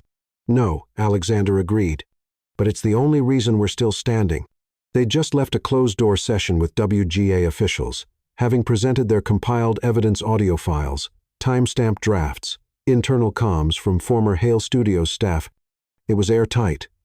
Undeniable. Still, the wounds throbbed. "What if they think we're just bitter?" Elena asked. "Then they're not our audience," he replied. She looked at him exhausted, composed, unbending, and saw the man who had once traded his script for survival. Now, he was doing the opposite, risking everything for truth. A beat passed. Then Alexander said, "We air it all at Sundance." Elena blinked. "You mean, live? On stage?" "After the screening, we show the last file, the one with Marcus's name on the contract, signed before he even filed the copyright for Velvet Nightfall." Her heart thudded. "That's going nuclear." He nodded. "It also ends the war." Later that night, Elena's apartment. The city shimmered outside her window, each light a reminder that someone was awake, watching, waiting. Elena stared at the screen of her laptop. An anonymous email sat in her inbox. Subject: "Know what they're planning." Body: "Marcus hasn't stopped. He's buying 2 journalists to plant a pre-screening expose. They'll say you seduced your way into the deal. They'll say you ghost-wrote nothing. Be ready." Attached: a scanned copy of a wire transfer and an email thread with fake quotes attributed to Alexander. She forwarded the email to Alexander immediately. Then, before doubt could catch her, she opened her notes app and began typing something new, not a script, not dialogue, but something vulnerable. A letter. To the press.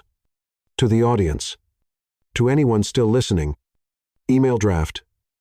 Elena's public statement. Never sent. "I didn't want to be a symbol. I wanted to write stories. But when your truth threatens someone else's profit, you become something else. You become dangerous. They called me angry. Difficult. Opportunistic. I've been called worse. But I never lied. And I never stole. This story didn't come from polish or politics. It came from grief, from hunger, from watching too many voices get cut out in the editing room of history. They tried to discredit me, but they couldn't unwrite me." She stopped there. The blinking cursor seemed to nod in approval. Halle Studios. Early morning. Victoria Lang stood outside Marcus Hale's office, arms crossed, sunglasses on, though the hallway was dim. She hadn't spoken to him since her contract with Atlas was terminated. But this stunt he was pulling now, the paid quotes, the back-channel threats, it had gone too far. When his assistant let her in, Marcus looked up with surprise that quickly hardened into arrogance. "Victoria, I assumed you were nursing your wounds elsewhere." She dropped a file on his desk. It was thick. Compiled. Annotated. "What's this?" he asked. "Proof that I covered your ass too many times. Fake contracts. Scrubbed metadata. I sent the originals to my lawyer." His eyes narrowed. "Are you threatening me?" "No," she said smoothly. "I'm warning you. If you go after her again, I burn what's left of your legacy. You'll be the man who ruined a woman's debut out of spite and lost everything for it." He stood, voice low. "I made you." She didn't flinch. "And now I'm unmaking you." Then she left. And for the first time in years, Marcus Hale felt something unfamiliar claw at his throat. Fear. Back at Atlas, Elena and Alexander's final meeting before Sundance. The two of them stood by the glass wall of the executive lounge, the sun setting in molten gold across the skyline. "Tomorrow's the screening," Alexander said. "Are you ready?" Elena didn't answer right away. Then, "I'm terrified." He nodded. "Me too." They turned to face each other. "But if we don't tell this story all the way," she continued, "then it was never really ours." He reached into his pocket, pulled out a silver flash drive. "This is the backup of everything, even the cutscene we never showed." She raised an eyebrow. "The one with Maya in the courtroom?" He nodded. "It's too raw, but it's the spine of the whole story. If we air it, there's no going back." She took the flash drive and closed her fingers around it. "No going back," she echoed.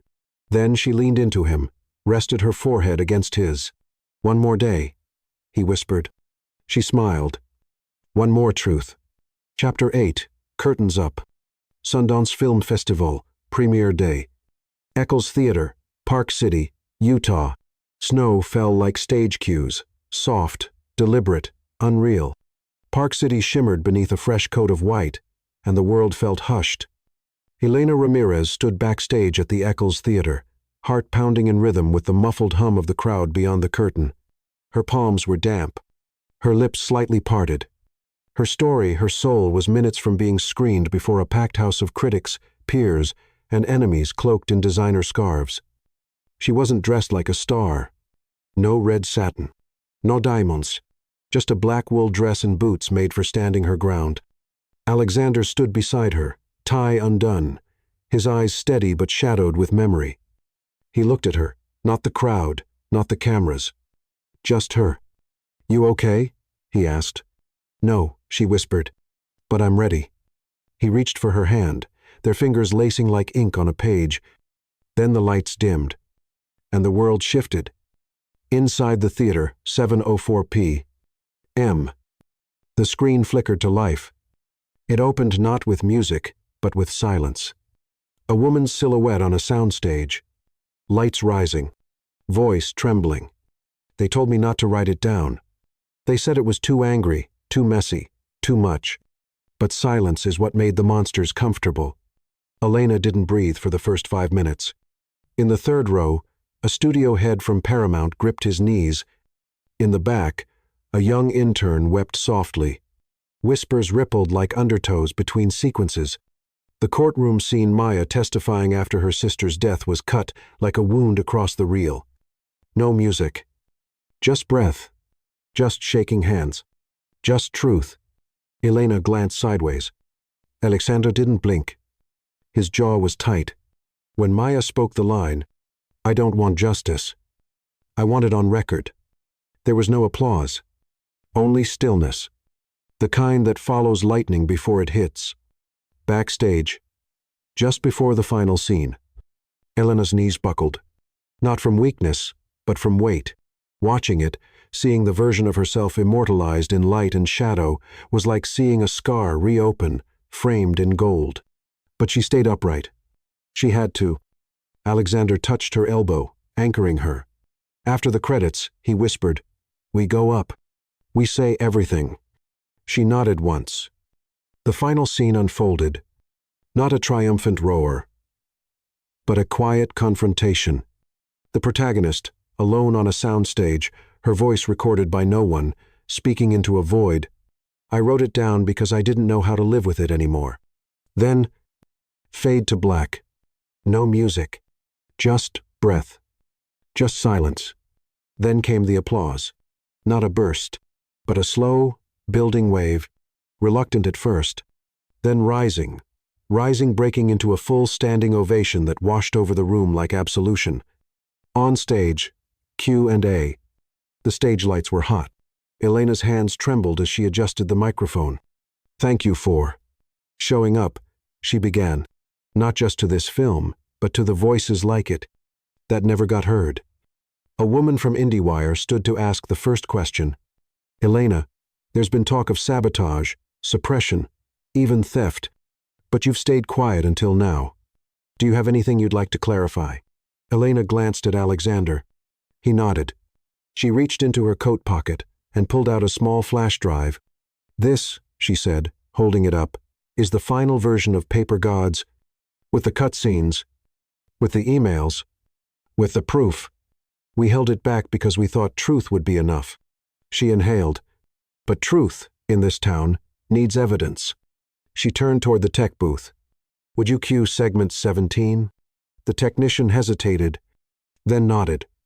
The projector whirred again. The screen flickered back to life. A special segment, never before seen. The screen displayed a recorded Zoom call from 6 months prior. Marcus Hale, talking to a producer. "Look, we don't need to credit her. She sold the soul of it. We polish it. We cast a name. No one's going to ask questions." Cut to Victoria Lang's audio, layered over metadata screenshots. The signed contracts. The faked quotes. Then, Alexander Voss's voice, from a private email thread. "I believe her. I believe in this story. I'm risking everything because it's the only honest thing I've touched in years." The footage ended. Gasps echoed. One man clapped. Then another. Then the room rose. Again. But this time, it wasn't just a film they were standing for. It was a reckoning. Backstage. Moments later. Elena leaned against the wall, chest heaving. Alexander approached, eyes wide, not with panic, but awe. "You did it," he said. "We did it." He hesitated, then reached into his coat pocket, pulled out a ring. Simple. Silver. No diamond. Just engraved initials. ER and AV. Her breath caught. "Here," she whispered, stunned. "In the wreckage," he said, voice thick, "where we rebuilt everything." He went to one knee, not dramatic, just honest. "Elena Ramirez, will you keep rewriting with me?" She laughed, teary, trembling. "Yes," she said. "On one condition." He tilted his head. She leaned down. "You never stop listening." "I swear," he whispered. And the theater behind them roared. Sundance, press lounge, midnight. The aftershock hadn't worn off. Elena stood at the edge of the press lounge, a half-empty glass of champagne in one hand and 1,000 camera flashes ricocheting behind her eyes. Everyone wanted a quote, a soundbite, a headline. But she just wanted a moment to breathe. "Ramirez," someone called gently. She turned. It was Maya. Not the character. The real one. Her college roommate, her first reader, the woman who'd once proofread Paper Gods in a Brooklyn diner at 2 a.m. They hugged, fiercely. "I'm so proud of you," Maya whispered. "You made them listen." Elena pulled back, blinking. "You're the reason I wrote it. You and your sister." Maya nodded, jaw tight with emotion. She'd be proud too. They didn't say her name. They didn't need to. Across the room, Alexander's POV. Alexander stood against the wall, watching Elena from a distance. The ring still rested in her pocket. The moment still echoed in his bones. He wasn't thinking about box office returns or international sales. He wasn't thinking about damage control or profit margins.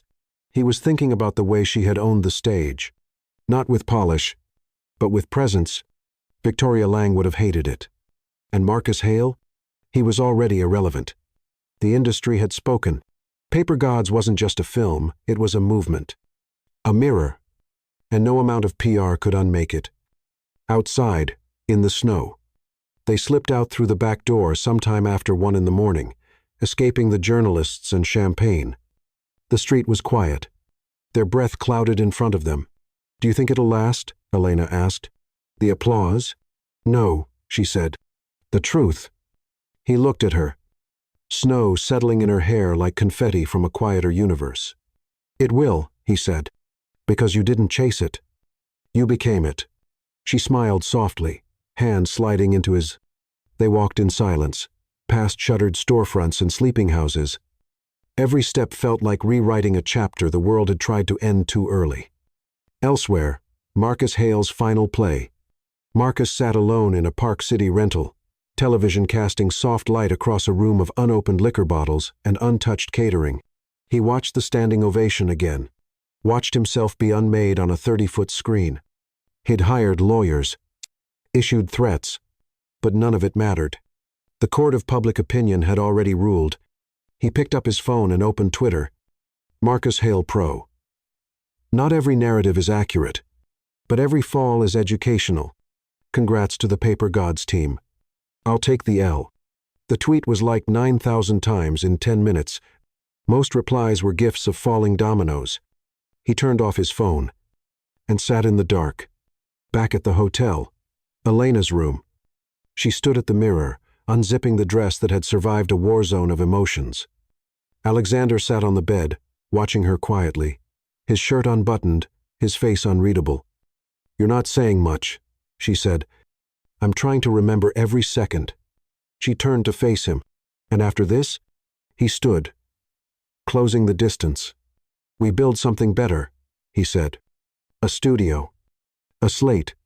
A space for the stories no one wants to hear." She tilted her head. "You want to start over?" He shook his head. "No," he said. "I want to start right." A silence. Then she said, "Okay." And that one word held every yes she'd ever meant. The next morning, industry news flash. Breaking. Marcus Hale's production deal, suspended at Hale Studios following Paper God's fallout. Internal investigation pending.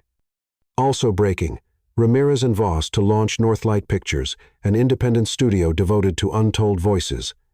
Let's tell stories that refuse to be edited out. Elena Ramirez. Final scene. Quiet Cafe, Main Street. Park City. No cameras. No handlers. Just coffee. Elena and Alexander sat across from each other in a corner booth, 2 croissants between them and a yellow notepad opened to a blank page. She tapped her pen once, then asked, "Title?" He smiled. "I thought you'd have one already." "I want it to be yours," she said. He considered, then wrote 2 words. "The Quiet Cut." She smiled. "Perfect," she whispered. Then she reached across the table. And together, they started writing. Chapter 9. The Proposal Scene. Los Angeles, 2 weeks after Sundance. The buzz hadn't faded. Everywhere Elena turned award season speculation, interviews, digital think pieces. Paper Gods had become a rallying cry. Its ripple was no longer just cinematic, but cultural. She found herself on panels she once watched from the back row, quoted in conversations she didn't start. People called her brave, audacious, historic. But in private, she still wrote in coffee shops with chipped mugs, still second-guessed every new line, still woke up wondering if she had been loud enough or too loud, too honest or not honest enough. She didn't want to be a symbol. She wanted to stay a writer. Alexander's loft, morning light. Sun filtered through floor-to-ceiling windows, falling across Alexander's living room like a cinematographer had lit it on purpose. There were script pages everywhere on the coffee table, the armrest, tucked beneath coffee cups and toast crumbs. Alexander stood in the kitchen, barefoot, boiling water for tea. He moved with the quiet steadiness of someone who'd rediscovered something sacred. When Elena emerged from the bedroom wearing one of his old shirts and a sleep-flattened expression, he smiled. "I think we have a date," he said. She blinked. "With who?" "With destiny. Or the Academy. Or maybe just a calendar. We've been invited to the Santa Monica Film Showcase. Closing night. Paper Gods is the feature." She rubbed her eyes. "Didn't we say no more festivals for a month?" "You said that," he teased. I merely nodded while sipping espresso. Elena groaned, then paused. "Wait closing night. You don't get closing night unless the film is doing more than just echoing," he finished. "It's resonating." She stepped into his arms, pressing her face into his chest. "I didn't think it would grow this fast," she murmured. "That's the thing about wildfire," he said softly. "It only needs a spark." Santa Monica, Pacific Theater, closing night. The air carried the ocean's breath, cool, salted, electric. The red carpet here wasn't lined with screaming fans or flashbulbs. It was quieter, intentional. Industry insiders and curated press. People who watched films, not just consumed them. Elena wore a deep emerald silk dress that caught the breeze like a tide. Alexander stood beside her in a midnight suit with no tie, his collar open, his eyes focused only on her. They didn't need rehearsed answers anymore. They were the story now. But Elena sensed something different in him tonight. An edge of restlessness beneath the calm, as if he were waiting for a cue she didn't know had been written. Theater interior, curtain call. The screening ended to standing ovations once again. But this time, there was no Q&A. No formal panel. Just a quiet spotlight and a surprise announcement. A host appeared on stage with a mic, smiling toward the couple seated in the front row. "Elena Ramirez and Alexander Voss," she said, "have given us a film that dares to speak without compromise. And tonight, in celebration of that voice, we'd like to give them the stage one more time." Applause. Elena looked at Alexander, confused. He rose first, extended a hand. "Come with me?" She took it, but something in his grip gave her pause. He wasn't nervous. He was ready. On stage. Center spotlight. The host stepped aside. The room dimmed around them. The house lights faded until all that was left was a soft golden spotlight and 2 people standing beneath it. Alexander took a breath. Not for nerves. For memory. For years, he began, voice echoing gently through the hushed theater. I believed that telling stories meant controlling them. That power came from shaping what others could see and erasing what they shouldn't. Elena stared at him, her heart thudding. But then I met a woman who made me remember that truth doesn't need polish. Just courage. She didn't just change the story I was telling. She rewrote me. The audience was still. Then he reached into his blazer pocket, pulled out a small black leather-bound screenplay, and opened it to the final page. Printed, bold, centered. Maya, softly, you were always the one writing the ending. She turns. He steps forward. The silence speaks for them. Fade to black. Alexander held out the page to Elena. I had this added to the final shooting script. One last scene. Yours. Ours. Then, quieter, he lowered to one knee. The audience gasped, but Elena stood perfectly still, as if afraid even breath might change the moment. He didn't hold out a ring. Just the screenplay. Her name typed beside his. A promise written not in gold, but in ink. Elena Ramirez, he said. Will you keep writing the rest of this life with me? A single tear escaped her cheek. Then another. She took the page in both hands and nodded. Yes, she whispered. And the room erupted. On stage, Santa Monica Film Showcase. Elena didn't remember the applause. Not really. She remembered the way Alexander looked up at her from his knee, not like a man making a spectacle, but like someone surrendering. Not to the crowd. To her. To the future. To the truth of what they had created between them. She remembered the weight of the screenplay page in her hand. Thin. Fragile. Yet it felt heavier than gold. And when she said yes, the sound of it rippled through the room like a cinematic crescendo, soft at first, then rising, unstoppable. Alexander stood and kissed her, not possessively, not performatively, just with a quiet reverence, as if he were kissing the last line of a story he never thought would get told. Backstage moments later. The applause still echoed faintly as they slipped behind the curtain, blinking against the cooler, dimmer light. Elena held the page in one hand, the other still entwined with his. Their grip hadn't loosened since the proposal. Alexander chuckled under his breath. I wasn't sure if it was insane to propose with a script. It would have been, she said, if it had been anyone but you. He turned to face her, more serious now. I didn't want to give you something that could be stolen. Not chivalry. Not headlines. Just words. Ours. Her throat tightened. And when did you write that scene? She asked. 2 days after we left Big Sur. It wouldn't leave me alone. I think I knew then. She brushed her fingers across his collarbone, eyes shining. Then I'll say it again. He raised a brow. Yes, she whispered. And again. Yes. 3 days later, industry fallout. The trades exploded. Variety. From exposé to engagement, Voss and Ramirez rewrite romance. The Hollywood Reporter. Paper Gods. Power Couple. Confirms indie studio launch. Northlight. Pictures to Champion. Unheard Voices. Deadline. Elena Ramirez. Screenwriter. Survivor. Symbol Now. A storyteller in full. Agents began calling not just with offers but with apologies. Producers who once ghosted her now begged for meetings. One legacy studio offered a 7-figure deal to option her next unwritten project. She turned them all down. Instead, she sent out a simple tweet. My next script isn't for sale. It's for building Northlight Pictures. Venice office space. Under construction. The future had chipped paint, exposed brick, and the promise of something honest. The office they'd leased wasn't grand, just 2 floors of creative chaos and light.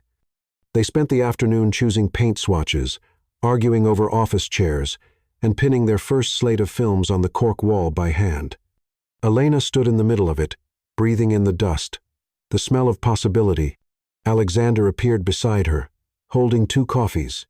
You know, I used to think risk meant betting on numbers. She sipped. And now? Now I know the biggest risk is betting on truth, on people who'll call you out and call you home at the same time. She looked at him. You're getting good at this. Romance. No. Dialogue. He grinned. That too. That night, Elena's apartment, one last time. They hadn't moved in together yet. They weren't rushing the practicalities. Love, they'd both learned, was better built in edits. But tonight, she asked him to stay. They lay in bed, arms tangled, city lights blinking like tired eyes through the window. "Do you ever think about how close we were to missing each other?" she asked. He nodded. "Every day. I mean, if I hadn't spoken up that night at the premiere, if you hadn't listened. We were inevitable," he said quietly. "You just pulled the curtain open faster." A pause. Then, "When are you telling your parents?" Elena groaned. "Once my mom stops sending me articles titled, 'When Billionaires Fall for Broke Girls.'" Alexander laughed. "I'll win her over." "She liked your last interview." "I was charming." "You were terrified." "And charming," he added, mock offense. She laughed, rolled over, and kissed his jaw. "Mostly terrified." He caught her wrist and whispered, "But not of you." And that was enough. Montage. The proposal ripples. An indie writer in New Mexico tweets a photo of herself at her first film pitch with the caption, "Because Elena Ramirez reminded me that my voice is not a liability." A retired actress shares her story on a podcast, citing paper gods as the moment she stopped being afraid to speak. A young film student updates her thesis, "From Muse to Maker, The Rise of the Anti-Hollywood Heroine." A note pinned to the door of a Brooklyn bookstore reads, "This place exists because stories like hers proved we don't have to wait for permission." Final lines. Elena's private journal. "I didn't expect love to feel like this. Not fireworks. Not grand overtures. Just the quiet knowing that someone sees you even in your rewrites. Especially in them." R. Chapter 10. Fade in. Not fade out. Malibu, 6 months later. The Pacific glittered like it had something to say.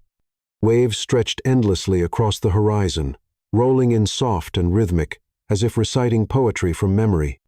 On a secluded bluff in Malibu, nestled between cliffs and wild lavender, a narrow stretch of sand had been transformed into something intimate, timeless. There were no chairs in rows. No paparazzi helicopters.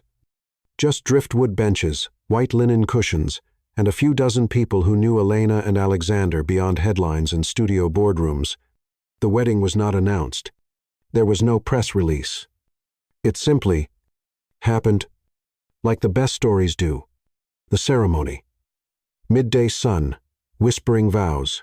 Elena wore a slip dress, the color of moonlight and bare feet, caked in salt and sand. Her hair was down, windblown and wild. She held no bouquet, just Alexander's hand, warm and steady in hers.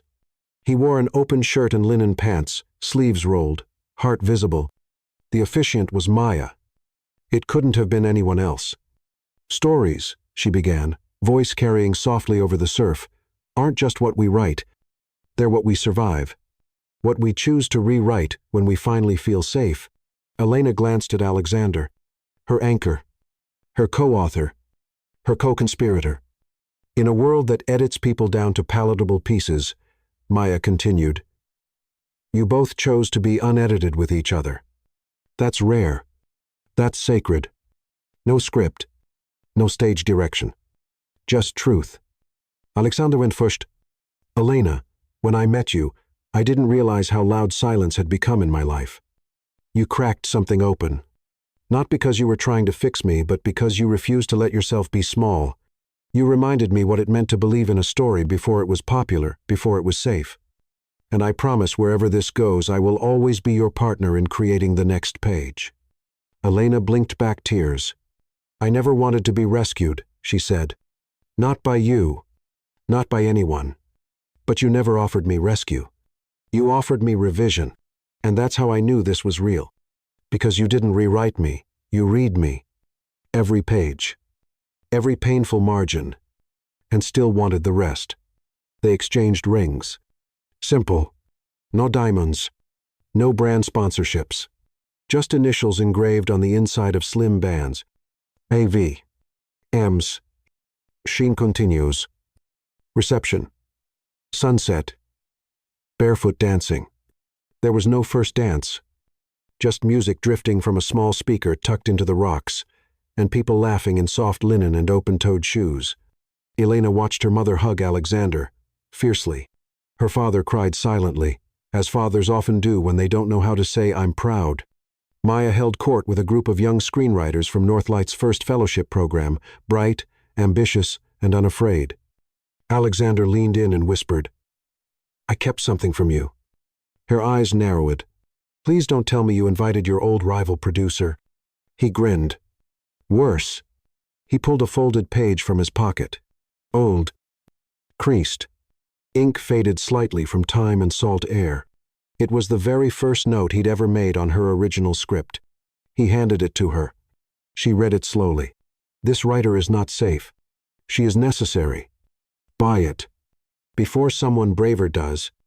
Elena smiled, blinking. "You never sent this," she said. "I was afraid you'd say no." "I wouldn't have," she whispered. "You might have," he said, "and you would have been right to." He kissed her temple. "But I'm grateful you didn't." Later, that night, driftwood fire and the last toast. The guests had gone. The waves still whispered. Elena and Alexander sat beside a small fire made from twisted driftwood, wrapped in a shared blanket. A bottle of wine half empty between them. Sand stuck to their ankles. The stars like grainy film stock overhead. "Do you think we'll keep this?" she asked. "What?" "This magic. This voice." He looked at her not with answers, but with awe. "We'll lose it sometimes," he said, "but we'll find it again. That's what rewrites are for." She rested her head on his shoulder. Above them, a meteor streaked across the sky. Brief. Brilliant. He pointed. "Did you see that?" "Yes." "Should we make a wish?" Elena smiled. "No need," she said. "We're already in the after scene." 1 month later. Northlight Pictures, first table read. The air in the newly painted studio space smelled of sawdust, fresh ink, and promise.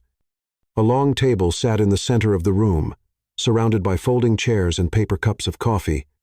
Script packets were neatly stacked, their covers bearing the title, The Quiet Cut, written by Elena Ramirez and Alexander Voss.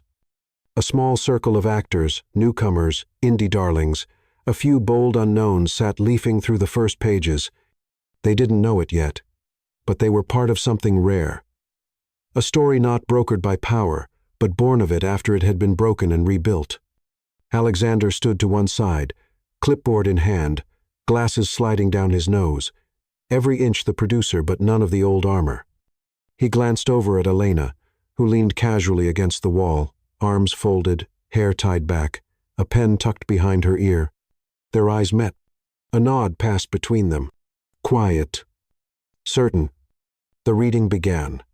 Scene 1. Int. Studio soundstage. Night. A young woman walks across an empty set. The lights are off. The cameras, unplugged. She opens her notebook, begins to read not for an audience, not for applause, but because she has something to say, and for the first time, she believes someone is listening. As the words unfurled aloud, Elena closed her eyes. She saw it all. Not just the story, not just the film, but the whole journey. The red carpet confrontation, the edits at midnight, the betrayal, the fire, the healing, and finally this, a room full of people ready to tell something real. Later that day, Elena's office at Northlight. The walls were bare, save for one framed photo, a snapshot someone had taken at the Malibu wedding.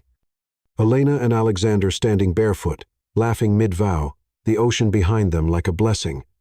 Elena sat at her desk, revising the final monologue of The Quiet Cut. Alexander entered without knocking. He didn't need to. "Press wants to know if we're planning a public premiere," he said. She didn't look up. "Tell them we're planning privacy." He grinned. "They'll love that." She finally looked at him. "It's funny, isn't it? How something so personal ended up being the loudest thing I've ever made." "Because it was honest," he said, "and people are starving for that." She pushed back her chair, stood, and walked to him. "You know what scares me?" she said. "That we peaked?" She chuckled. No, that we've only just begun.